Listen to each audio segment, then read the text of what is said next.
Hello दोस्तों, एक बार फिर से स्वागत है आपके अपने इस YouTube channel study with A2 में। मैं संजय कुमार प्रजापति। आज के इस वीडियो में हम बात करने वाले बच्चों, कार्य किसको कहते हैं, कार्य का SI मात्रक क्या होता है और कार्य कब धनात्मक होगा या फिर कार्य किस स्थिति में ऋणात्मक हो जाएगा, या फिर कह सकते हैं कि कार्य का मान कब शून्य हो जाएगा। तो जानेंगे हम इस संपूर्ण कार्य के बारे में। आइए हम बात करते हैं कार्य को। कार्य किसको कहते हैं, ध्यान से समझिए बच्चों। कार्य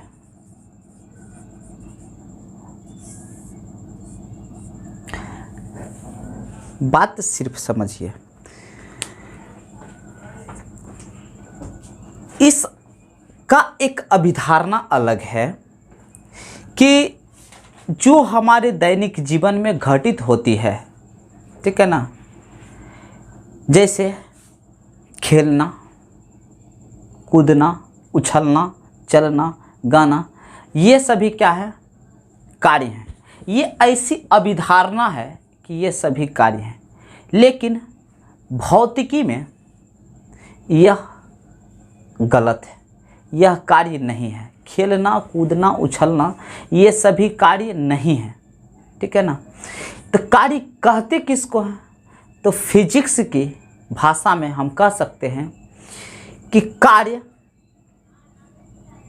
एक प्रकार का क्या है, बल है, जिस पर किसी वस्तु से लगाने पर उसमें क्या उत्पन्न होता है, विस्थापन हो।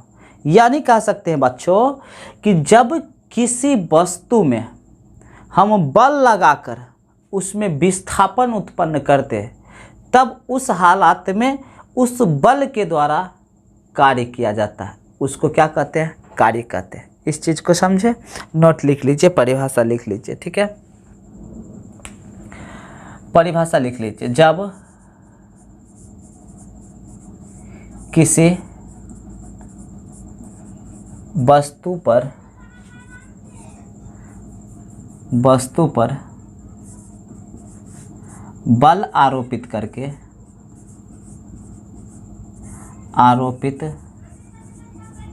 करके विस्थापन किया जाता है या विस्थापित किया जाता है, तो उस वस्तु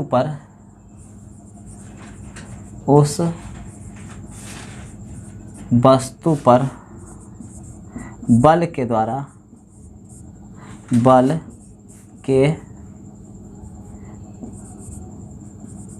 द्वारा कार्य किया जाता है, कार्य किया जाता है। यानी इसी चीज़ को हम क्या कह देंगे, कार्य कह देंगे। उसी चीज़ को हम काम कह देंगे। कब, तो जब किसी वस्तु पर हम बल लगाएंगे और बल लगाने के बाद वस्तु क्या होना चाहिए, विस्थापन होना चाहिए, तब उस हालात में कहा जाएगा कि वस्तु द्वारा जिस वस्तु पर बल लगा था और वह बल कार्य कहलाएगा। ध्यान से समझिए एक चीज़ को।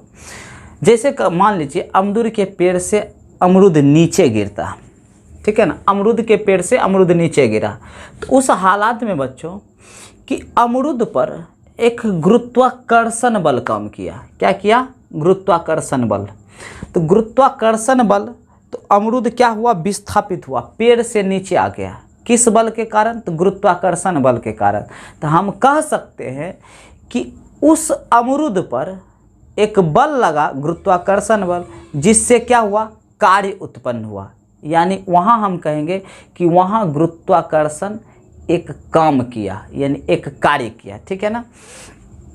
आप ध्यान से समझिए कि जब कार्य होगा तो उस स्थिति में दो शर्त होना जरूरी है। पहला शर्त आप नोट कीजिएगा। पहला शर्त आवश्यक है कि एक वस्तु होना चाहिए, यानी वस्तु का होना। और दूसरा शर्त चाहिए, दूसरा शर्त कि वस्तु पर बल लगना चाहिए, वस्तु पर बल लगना चाहिए और विस्थापन होना चाहिए। क्या होना चाहिए? विस्थापन। वस्तु, यहाँ लिखिए वस्तु का विस्थापन, वस्तु का क्या होना चाहिए? विस्थापन होना चाहिए और एक बल लगना चाहिए। जब ये दो चीज़ होगा ना, तब कुल मिला के कहेंगे इसको कार्य। क्या कहेंगे? कार्य। ध्यान से समझिए, यानी एक विस्थापन होना ही होना चाहिए, किसी वस्तु का विस्थापन होना चाहिए। किसके द्वारा? तो एक बल के द्वारा। तब उस संपूर्ण घटना को क्या कहेंगे? कार्य कहेंगे। बाबू, कार्य को हम W से सूचित करते हैं, यानी कार्य को किससे? W से सूचित करते हैं, सूचित करते हैं। ठीक है ना, कार्य को हम W से सूचित करते हैं। और लिख लीजिए, कार्य बराबर जो होगा, कार्य बराबर वह होगा बल गुना विस्थापन, बल गुना विस्थापन। आप इसको नोट कर लीजिए, कार्य बराबर क्या होगा? बल गुना विस्थापन। यदि कार्य को हम W लिखते हैं और बल को F लिखते हैं और विस्थापन को क्या लिखते हैं? F, तो W बराबर क्या होगा? Fs होगा। आप इस चीज़ को नोट कीजिए, W बराबर क्या हो जाएगा? Fs हो जाएगा। ये कार्य, उसके बाद हम बताते हैं कार्य के मात्रक को। पहले यहाँ तक नोट कर लीजिए, ठीक है।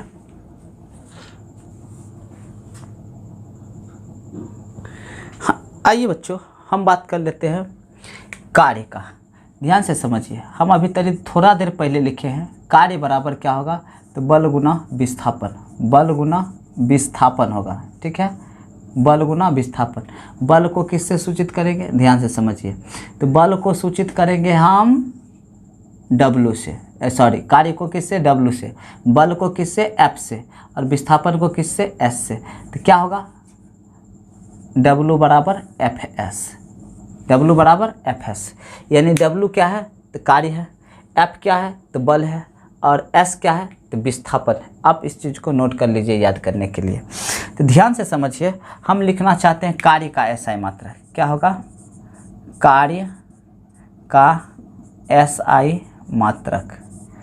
कार्य का SI मात्रक लिखने के लिए हम फार्मूला में बल का देखते हैं, तो बल का SI मात्रक, बल का SI मात्रक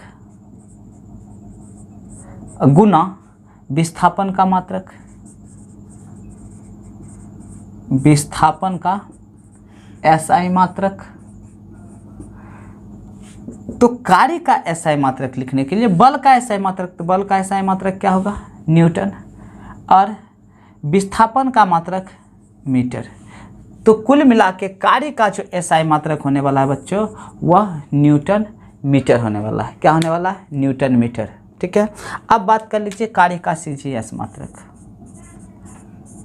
कार्य का CGS मात्रक, ठीक है।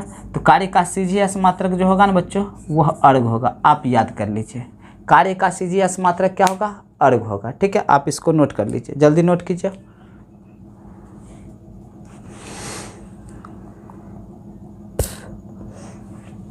इसको जूल भी कहते हैं, इसको जूल भी कहते हैं और जैसे सूचित करते हैं। ठीक है ना, अर्घ लिख लीजिए, जल्दी लिखिए। और एक चीज़ लिखिए, 1 जूल बराबर, 1 जूल बराबर, जल्दी लिखिए, 10⁻7 अर्घ। 1 जूल बराबर 10⁻7 अर्घ, ARG अर्घ। 1 जूल बराबर 10⁻7 अर्घ होता है। आप इस चीज़ को नोट कर लीजिए, 1 जूल बराबर 10⁻7 अर्घ। ठीक है, और ध्यान से देखिए, कार्य जो होगा,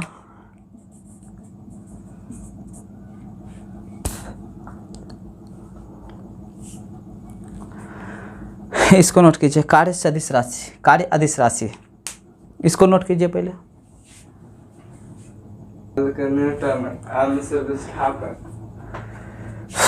आइए बच्चों, कार्य का जो राशि होगा, कार्य की राशि वह अदिश राशि होगी, ठीक है।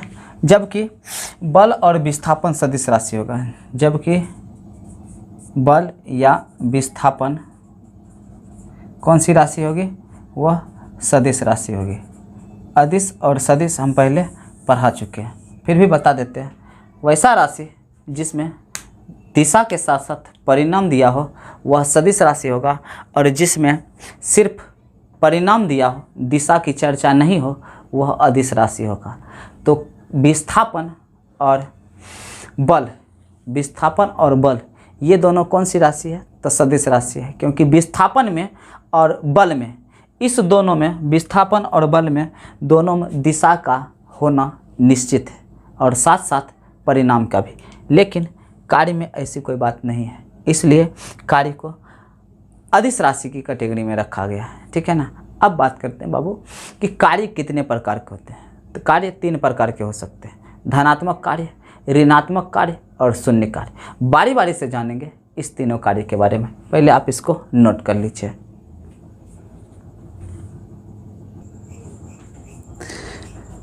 आइए बच्चों, हम सबसे पहला चर्चा कर लें कि कार्य का व्यापक सूत्र क्या होता है, ठीक है ना।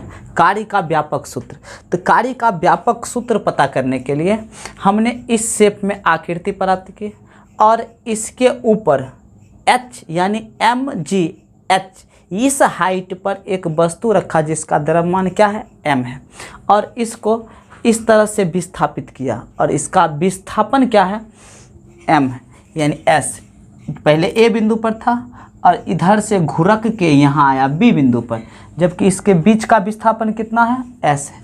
ऊंचाई कितना है, तो mg है। ध्यान दीजिए, इस वस्तु पर जब यह वस्तु यहाँ था, इस पर एक बल कार्य करता है जिसको कहते हैं गुरुत्वीय बल। यहाँ पर एक बल काम करेगा जिसको कहते हैं गुरुत्वीय बल। यह गुरुत्वीय बल वस्तु को नीचे की ओर खींचेगा, जबकि विस्थापन इस साइड होगा। यानी हम कह सकते हैं कि एक फार्मूला होता है F बराबर mg। आप इस फार्मूला को हमने प्रूफ कर चुका है, F बराबर mg। और यहाँ क्या हो गया, तो विस्थापन हो गया। तो विस्थापन क्या है, तो विस्थापन जो है वह है हमारा S, ठीक है ना। और वस्तु का द्रव्यमान क्या है, तो वस्तु का द्रव्यमान है m। यहाँ हम लिख देते हैं वस्तु का द्रव्यमान कितना है, m है, ठीक है। और यहाँ देखिए, इस दोनों के बीच विस्थापन और विस्थापन, यहाँ लिखते हैं विस्थापन और बल के बीच कितना डिग्री कोण बन रहा है, थीटा डिग्री का कोण बनाता है। मान लीजिए का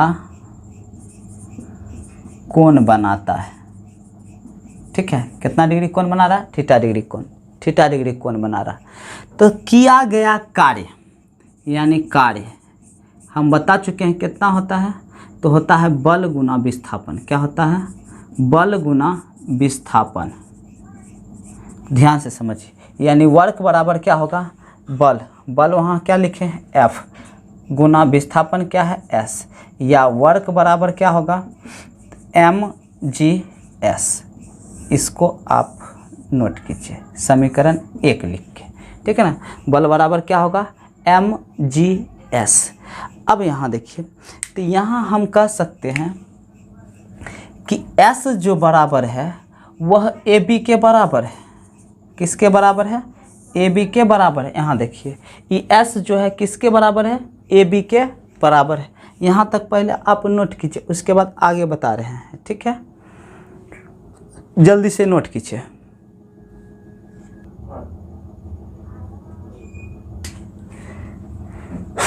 आइए बच्चों, हम इसको लिख सकते हैं W बराबर FAC, F गुना AC। इसको मान लीजिए समीकरण 2। अब हम निकालते हैं cos थीटा। ध्यान से समझिए, cos थीटा, जब थीटा यहाँ हो तो उसका होता है आधार बटा कर्ण। आधार क्या है AC, और बटा कर्ण क्या है AB, AC बटा ए बी। हम यहाँ से ए सी का वैल्यू प्राप्त करना चाहते हैं तो हम लिख सकते हैं ए सी बराबर इसको गुना कर देंगे तो हो जाएगा A B cos theta, A B cos theta. ठीक है, आप इसको यहाँ तक लिखिए, ए बी क्या हो जाएगा कॉस थीटा। अब हम क्या करेंगे, यहाँ ए सी का मान रख देंगे। क्या रखेंगे, ए सी का मान, यानी ए सी का मान, ए सी का मान कहाँ रखने पर, समीकरण 2 में रखने पर, 2 में रखने पर। तो समीकरण 2 में ए सी का मान रखिए तो यहाँ क्या होगा, W बराबर F और ए सी के जगह हम लिखेंगे ए बी कॉस थीटा। क्या लिखेंगे, ए बी कॉस थीटा। ठीक है ना, आप यहाँ तक नोट कीजिए, क्या हो जाएगा ए बी कॉस थीटा। यहाँ पर मान रखेंगे, ए सी का मान रखे हैं तो W बराबर F A B cos theta. आप यहाँ तक नोट कीजिए, उसके बाद हम इधर साफ करके बढ़िया से आगे बताते हैं। ठीक है, आइए बच्चों आगे देखते हैं। आगे क्या हो जाएगा, तो यहाँ जो है, यहाँ ए बी के बराबर क्या था, एस था। यहाँ देखिए ए बी के बराबर क्या था, एस था। तो इस ए बी को हटाकर हम क्या डाल देंगे, एस। तो W बराबर क्या होगा, एफ एस कॉस थीटा। यही हो जाएगा आपका formula, F S cos theta. आप ध्यान से समझिए, यही फार्मूला आपको कार्य का सवाल बनाने में मदद करेगा। ठीक है ना, क्या फार्मूला हो जाएगा, तो कार्य बराबर एफ एस कॉस थीटा हो जाएगा, F S cos theta. F क्या है, तो बल है, एस क्या है, तो विस्थापन है, और थीटा क्या है, तो इसके बीच का कोण है। आप इसको नोट कीजिए। ठीक है ना, उसके बाद हम धनात्मक कार्य, ऋणात्मक कार्य और शून्य कार्य के बारे में चर्चा करते हैं। ठीक है, आप इसको नोट कर लीजिए।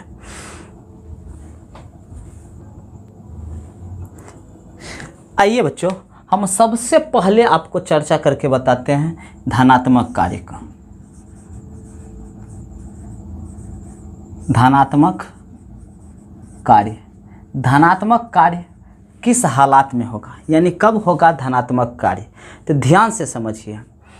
धनात्मक कार्य जब बल और विस्थापन, बल और विस्थापन एक ही दिशा में हो, एक ही दिशा में हो, तो थीटा बराबर क्या हो जाएगा, 0 डिग्री। ठीक है ना, थीटा बराबर क्या हो जाएगा, 0 डिग्री।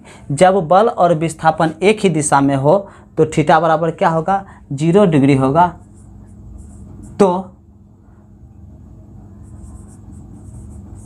कार्य क्या होगा, धनात्मक होता है, धनात्मक होता है।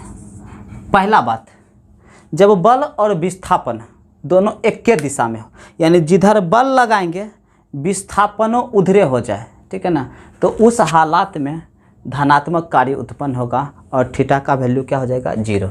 ध्यान से देखिए, हम यहाँ बना के बताते हैं। हम आपको थोड़ा देर पहले बताएं कि W बराबर क्या होगा, एफ एस कॉस थीटा।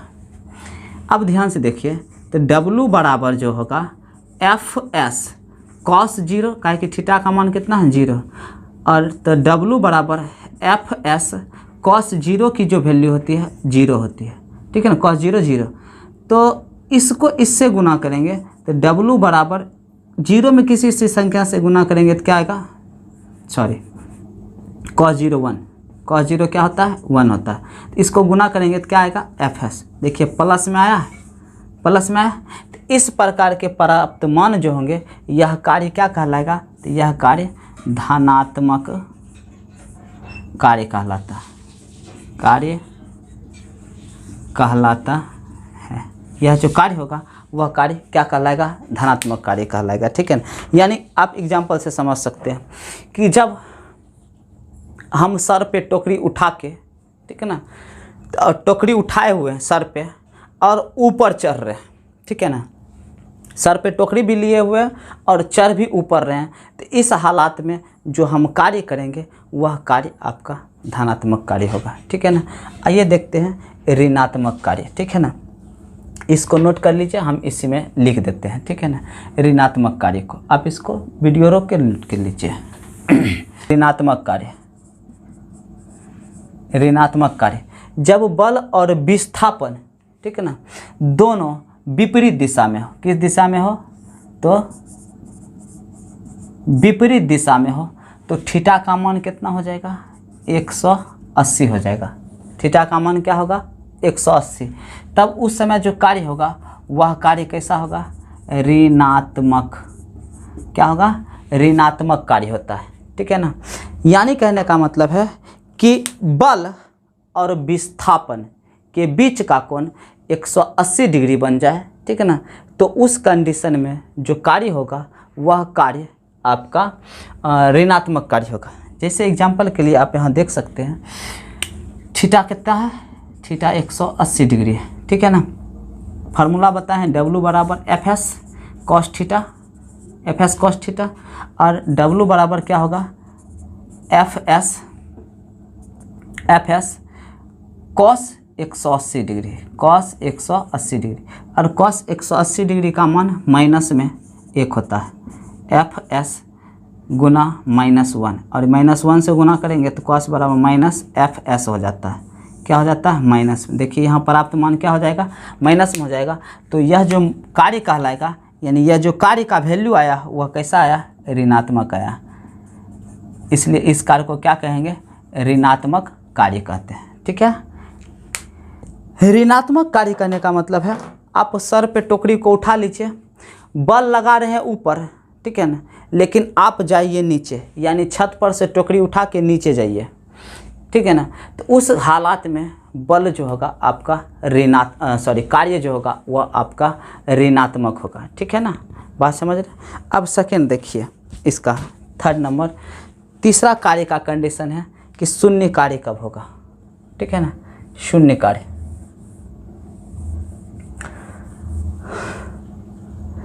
शून्य कार्य, शून्य कार्य कब होगा? तीसरा कंडीशन, जब बल और विस्थापन,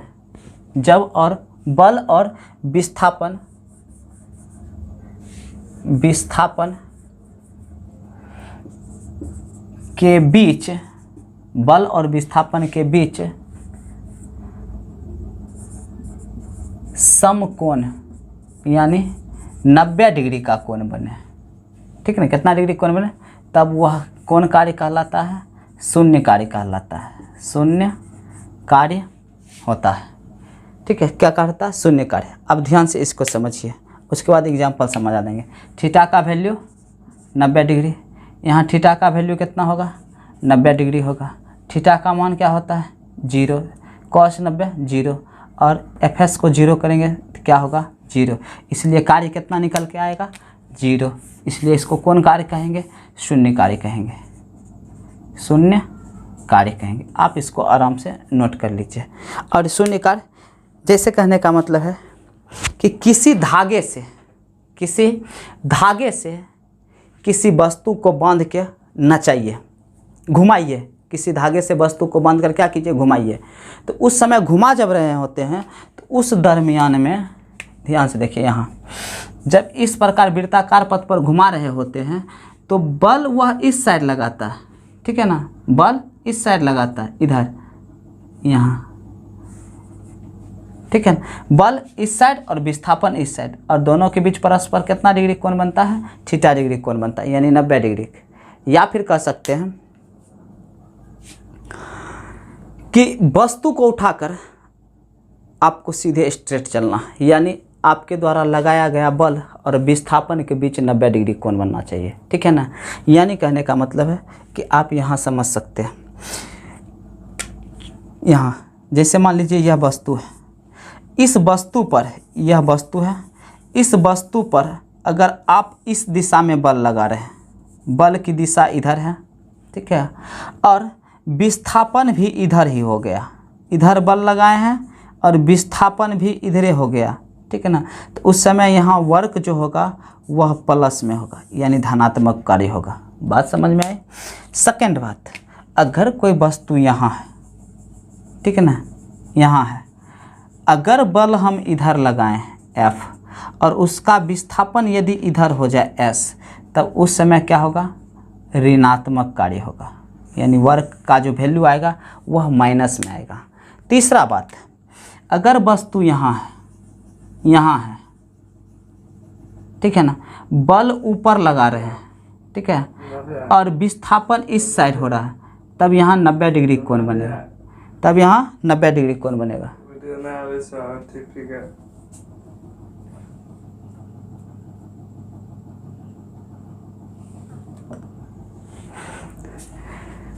तो इस कंडीशन में जो काम होगा, यानी मान लीजिए इधर बल है और इधर विस्थापन है, तो इस कंडीशन में जो W होगा वह 0 होगा। यानी बाबू जब थीटा 180 डिग्री बने तब उस समय कार्य जो उत्पन्न, यहाँ हम मिटा के समझा देते हैं।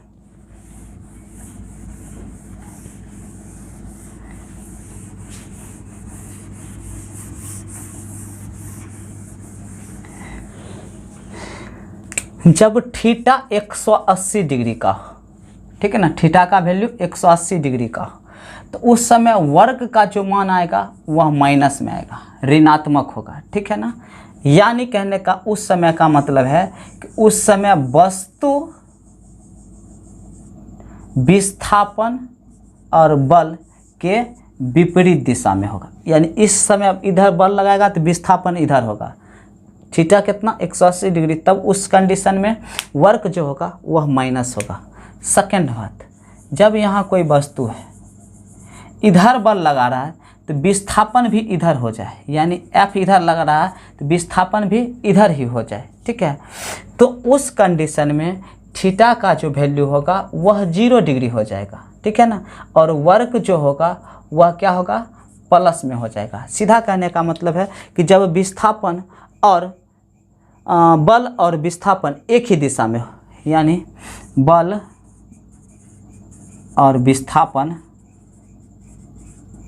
एक ही दिशा में हो, एक ही दिशा में हो, तो उस हालात में जब बल और विस्थापन विपरीत दिशा में हो, विपरीत दिशा में हो, ठीक है।